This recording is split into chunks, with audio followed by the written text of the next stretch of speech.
মাদারীপুরের শিবচরে প্রবল বৃষ্টিতে নিয়ন্ত্রণ হারিয়ে চাকুরা পরিবহনের একটি বাস উল্টে অন্তত 15 যাত্রী আহত হয়েছেন।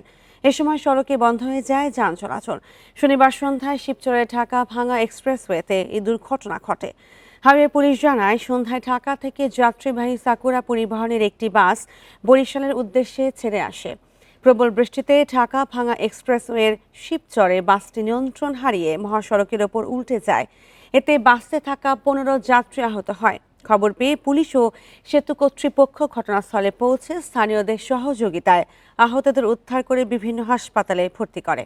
এ সময় এক্সপ্রেসওয়েতে যানবাহন চলাচল বন্ধ হয়ে যাওয়ায় ভোগান্তিতে পড়েন যাত্রী ও চালকরা।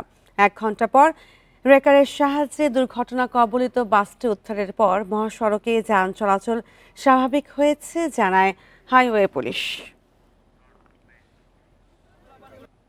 তারপর বামে গেছে গিয়া বামে বাড়ি খেয়ে পরে গাড়িটা পোল্ট্রি খেয়েছে। বাসে দেখি ভিড়ে মাইরা দুইটা পোল্ট্রি খাইয়া আমরা যাই ওদিকে যাত্রী উদ্ধার করে হসপিটাল পাঠাইলাম। ড্রাইভারকে আমরা বারবার বলেছিলাম যে একটু স্লোলি চালানোর জন্য, বাট উনি এটা করে নাই। উনি খুব স্পিডে টানছিল, তো হঠাৎ করেই স্লিপ করে উনি ব্যালেন্স হারায় ফেলে।